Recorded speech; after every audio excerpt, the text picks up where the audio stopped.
वनजमिनीवरील ज्या झोपडपट्ट्या आहेत त्याच्यावरून हा खरं तर गोंधळ झाला आणि त्यामध्ये पोलिसांना दगडफेक झाली अशा पद्धतीच्या पण देखील बातम्या आल्या. काय नेमकं झालं? एकूण विषयाचं गांभीर्य लक्षात घेता वन विभागाकडून करण्यात येऊ घातलेली कारवाई स्थगित करण्यात आलेली आहे. माननीय मुख्यमंत्री महोदयांच्या नेतृत्वाखाली या सर्वच विषयाकरता एक लवकरच बैठक होईल. माननीय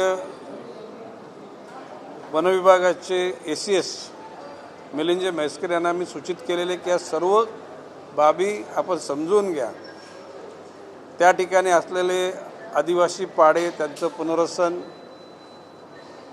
त्याच्यानंतर काही लोकांनी केलेलं अतिक्रमण, या सर्व बाबी लक्षात घेऊन काही लोकांना म्हाडाच्या माध्यमातून घरे देण्यात येतील. आदिवासी पाड्यांकरता 90 एकर जागेमध्ये ग्राउंड+1 अशा प्रकारची घरं बांधून त्यांना देण्यात येतील. त्यांचं पुनर्वसन करताना त्यांचा रोजगारसुद्धा बुडणार नाही याची सुद्धा दक्षता घेतली जाईल. माननीय उच्च न्यायालयानं निर्देश केलेलं होतं की ज्या लोकांना घरं मिळाली आहेत ते अजून तिथं राहतात, तर ह्या गोष्टीचं गांभीर्याने विचार करून त्या लोकांना समजवलं जाईल आणि कुणावरही अन्याय होणार नाही, परंतु माननीय न्यायालयाचा सुद्धा परिपूर्ण सन्मान केला जाईल अशी परिस्थिती निर्माण करण्याचे मी निर्देशित केलेले आहे.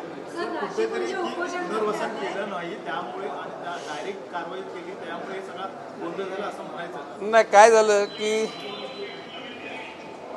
काल 26 जानेवारीला सगळ्या नॅशनल पार्कमध्ये सगळ्यांना फुकट त्या ठिकाणी प्रवेश असतो.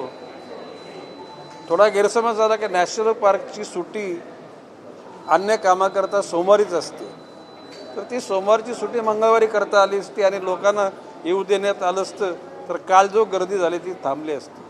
आज जो लोकांचा मॉब तिथं आला आणि काही दगड मारले गेले ते उचित नाही.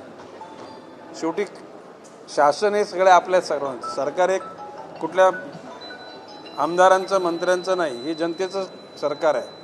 पण या सरकारमध्ये असलेल्या नागरिकांनी सुद्धा संयम थोडा बाळगला पाहिजे. आणि आज त्या ठिकाणी प्रवीण दरेकर, गोपालजी शेट्टी माजी खासदार, प्रकाश सुर्वे, संजय उपाध्ये, ॲडव्होकेट गावित या सर्व लोकांना त्या ठिकाणी मी भूमिका मांडायला सांगितल्या. सर्वांच्या भूमिका ऐकल्या, त्याच्यातून सारांश त्या ठिकाणी घेऊन या गोष्टीला कायमस्वरूपी अंतिम त्या ठिकाणी स्वरूप देण्याचं आम्ही ठरवलेलं आहे आणि त्याच्यात आम्हाला यश मिळेल असं माझा विश्वास आहे.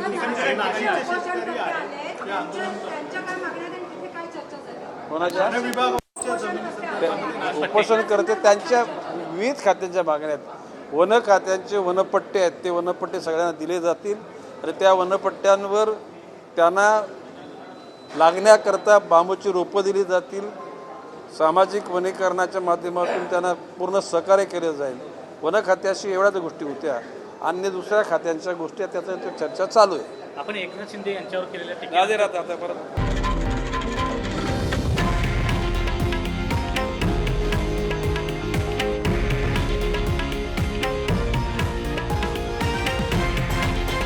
हे आहे देशातील नंबर 1 न्यूज नेटवर्क आणि आपण पाहत आहात TV9 मराठी, एकमेव.